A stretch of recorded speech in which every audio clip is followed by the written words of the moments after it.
ایک بادشاہ کی 7 بیٹیاں تھیں۔ ایک دن بادشاہ بہت خوش ہوتا ہے اور اپنی 7 بیٹیوں کو بلا کر پوچھتا ہے کہ میں تم سے ایک سوال پوچھوں گا اور اگر جواب اچھا لگا تو تمہارا من چاہا انعام بھی دوں گا۔ سب ایک قطار میں کھڑی ہو جاؤ اور ایک ایک کر کے بتاؤ کہ تم کس کا دیا کھاتی ہو اور کس کا دیا پہنتی ہو۔ اس موضوع پر مزید بات کرنے سے پہلے آپ سے گزارش کہ پیارا اسلام پیج کو لائک کریں، ہمارے یوٹیوب چینل کو سبسکرائب کریں اور ہماری مزید ویڈیو دیکھنے کے لیے سی فرسٹ پر کلک کر دیں۔ 7 میں سے 6 بیٹیوں نے کہا کہ ابا حضور آپ کا دیا کھاتے ہیں اور آپ کا دیا پہنتے ہیں، آپ ہی کی وجہ سے ہماری یہ شان و شوکت ہے۔ یہ سن کر بادشاہ بہت خوش ہوا اور سب کو اس کی من پسند چیز دے دی۔ جب سب سے چھوٹی بیٹی کی باری آئی تو اس نے کہا کہ میں اللہ کا دیا کھاتی ہوں اور اپنی قسمت کا پہنتی ہوں اور یہ میرا نصیب ہے۔ بادشاہ یہ سنتے ہی آگ بگولا ہو گیا اور کہنے لگا کہ اے کمبخت، تو نے میری ناشکری کی ہے، تجھے اس کی سزا ضرور ملے گی۔ شہزادی نے کہا جو حکم ابا حضور۔ بادشاہ نے سپاہیوں کو حکم دیا کہ جاؤ اسے جنگل میں چھوڑ آؤ، میں بھی دیکھوں کہ یہ میرے بغیر کیسے اللہ کا دیا کھاتی ہے اور اپنے نصیب کا پہنتی ہے۔ شہزادی سے تمام زیورات واپس لے لیے گئے اور خستہ حال کپڑوں میں بغیر کسی ساز و سامان کے بادشاہ کے حکم کے مطابق جنگل میں تنہا چھوڑ دیا گیا۔ سب سپاہی شہزادی کو چھوڑ کر واپس چلے گئے۔ شہزادی جنگل کو دیکھنے لگی، چاروں طرف درخت ہی درخت تھے اور دوپہر سے شام ہونے والی تھی کہ شہزادی نے سوچا کہ کیوں نہ کچھ لکڑیاں جمع کر لوں تاکہ رات کو آگ جلاؤں، پھر کوئی جنگلی جانور پاس نہیں آئے گا اور رات بھی گزر جائے گی۔ شہزادی جنگل میں لکڑیاں ڈھونڈنے چل پڑی۔ اس کی نظر ایک جھونپڑی پر پڑی جہاں باہر ایک بکری بندھی ہوئی تھی اور اندر سے کھانسی کی آواز آ رہی تھی۔ پہلے تو شہزادی بہت حیران ہوئی کہ اتنی ویران جگہ پر جھونپڑی۔ جب وہ جھونپڑی کے اندر داخل ہوئی تو کیا دیکھتی ہے کہ ایک بوڑھا ضعیف ایک چارپائی پر لیٹا ہے اور کھانستے کھانستے پانی پانی پانی پکار رہا ہے۔ شہزادی ادھر ادھر دیکھتی ہے تو کونے میں ایک پانی کا گھڑا پڑا ہوا ہوتا ہے۔ وہ گلاس میں پانی بھر کر بوڑھے ضعیف کو پلاتی ہے۔ اتنے میں بوڑھا ضعیف شہزادی سے پوچھتا ہے کہ بیٹی تم کون ہو اور اتنے بڑے جنگل میں تم اکیلی کیا کر رہی ہو؟ تب شہزادی اسے پورا ماجرا بتاتی ہے کہ وہ یہاں تک کیسے پہنچی۔ بوڑھا ضعیف اسے جھونپڑی میں ہی رہنے کا بولتا ہے اور کہتا ہے کہ میں شہر میں کام کرتا ہوں، صبح شہر چلا جاؤں گا اور 8 دن کے بعد آؤں گا، تم یہیں رہو اور جھونپڑی میں کھانے کا سامان ہے اور ندی پاس ہی ہے، تم وہاں سے گھڑا بھر لیا کرنا۔ صبح کو بوڑھا ضعیف شہر چلا جاتا ہے اور شہزادی یہاں اکیلی جھونپڑی میں سب صفائی کر کے بکری کا دودھ نکالتی ہے، آدھا اپنے لیے رکھ لیتی ہے اور آدھا باہر ایک کونے میں برتن میں ڈال کر رکھ لیتی ہے کہ رات کو کوئی جانور بھوکا یا پیاسا ہوگا تو پی لے گا، اور خود اندر آ کر سو جاتی ہے۔ صبح سویرے جب شہزادی اٹھتی ہے تو کیا دیکھتی ہے کہ دودھ کا برتن خالی اور پاس ایک لال پڑا ہے جو دیکھنے میں بہت ہی نایاب اور قیمتی معلوم ہوتا ہے، اور پاس ہی سانپ کے نشان بھی نظر آتے ہیں۔ تب شہزادی کو یاد آتا ہے کہ بچپن میں اس نے سنا تھا کہ جب کوئی نایاب سانپ بہت خوش ہوتا ہے تو ایک ایسا لال اگلتا ہے کہ جس کی قیمت ہیرے جواہرات سے بھی مہنگی ہوتی ہے۔ شہزادی بہت حیران ہوتی ہے اور دل میں سوچتی ہے کہ شاید سانپ بھوکا تھا، اس لیے وہ دودھ پی کر خوشی میں لال چھوڑ گیا۔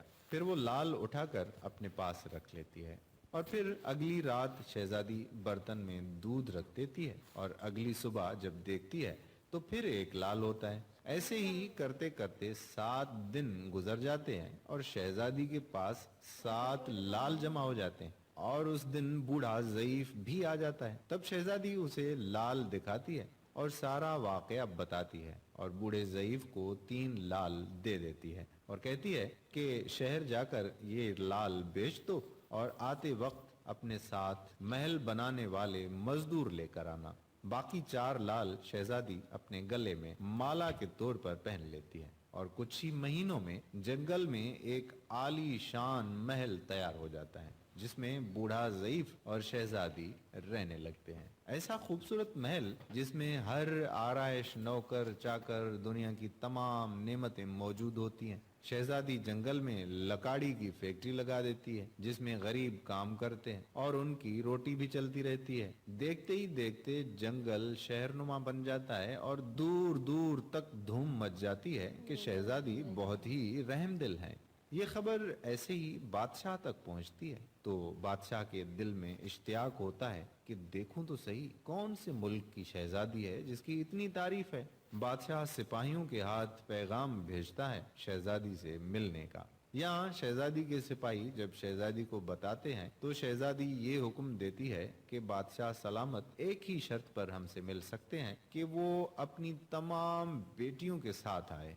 सिपाही जाकर बादशाह को पैगाम दे देते हैं। एक दिन बादशाह अपनी तमाम बेटियों के साथ शहजादी के महल जाता है। शहजादी उन सब से चेहरे पर नकाब पहनकर मिलती है और उनके लिए 7 रंग के खाने पेश करती है और हर खाने के साथ उसी रंग का जोड़ा जेवरात पहनकर आती है। महल की शान शौकत, खूबसूरती और शहजादी का अंदाज बादशाह और बाकी तमाम शहजादियों को बहुत हैरान और मुतासिर करता है। आखिर में बादशाह शहजादी से कह ही देता है कि तुम मेरी बेटी की जगह पर हो और मैं भी तुम्हारे कहने पर अपनी तमाम बेटियों के साथ आया हूँ। फिर हमसे ये पर्दा किस लिए? बहुत इसरार पर शहजादी कहती है कि ठीक है, मैं तैयार होकर आती हूँ। सब शहजादियाँ आपस में सरगोशी करने लगती हैं कि इतनी तो तैयार है, इतने महंगे जेवरात पहने हुए हैं, अब और कितना तैयार होकर आएगी। इतने में क्या देखते हैं कि दूर से एक खस्ता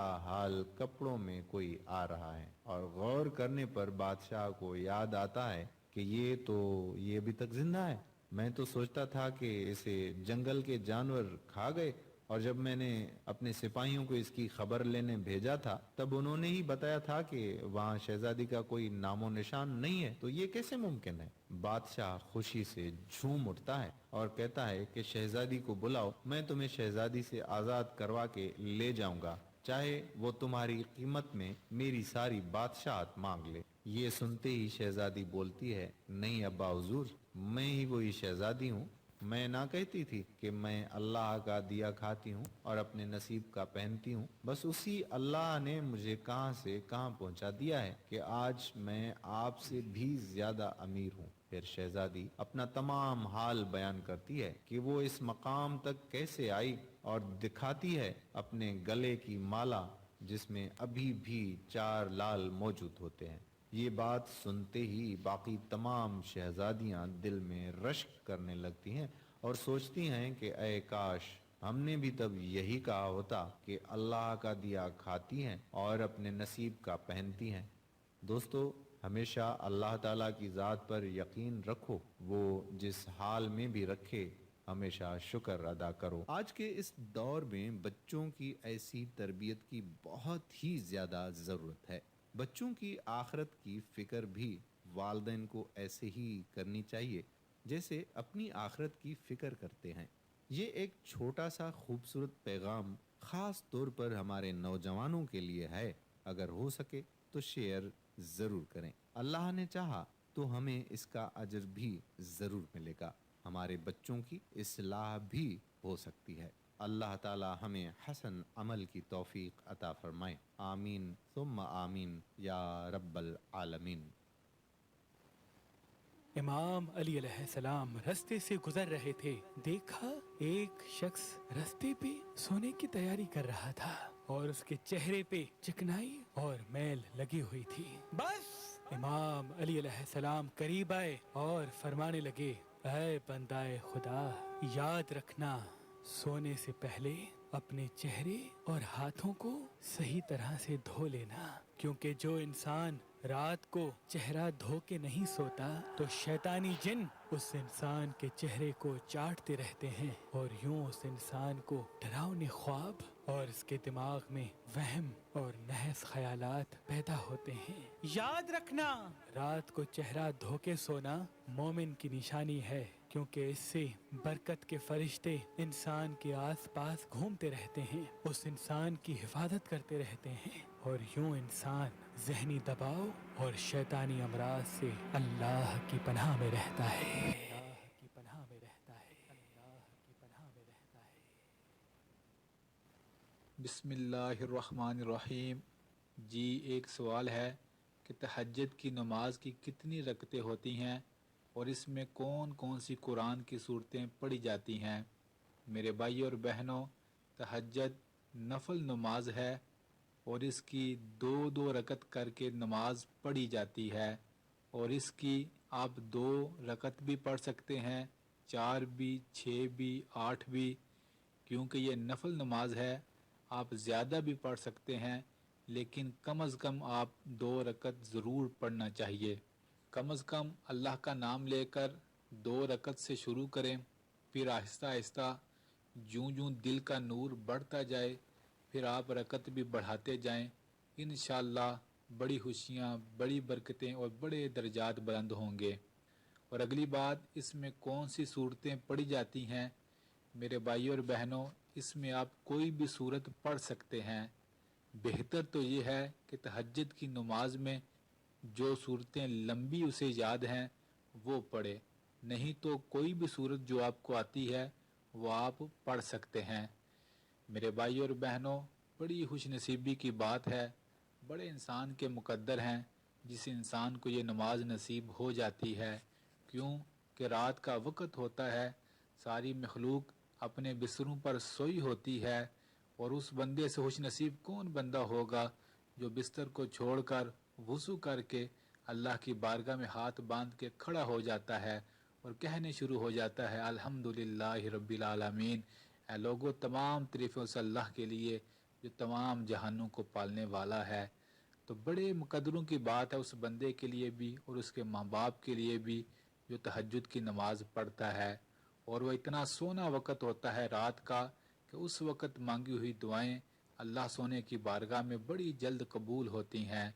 तो कोशिश करें मेरे भाइयों और बहनों, रात को अलार्म लगा लें, चाहे 10 मिनट के लिए ही उठें, उठकर वुज़ू करके चाहे 2 रकत ही पढ़ें, और उसके बाद अपनी और अपनी नस्लों के लिए, अपनी कब्र के लिए, अपनी आखिरत के लिए खूब दुआएं मांगें, और फिर सो जाएं और फिर फजर के लिए उठ जाएं।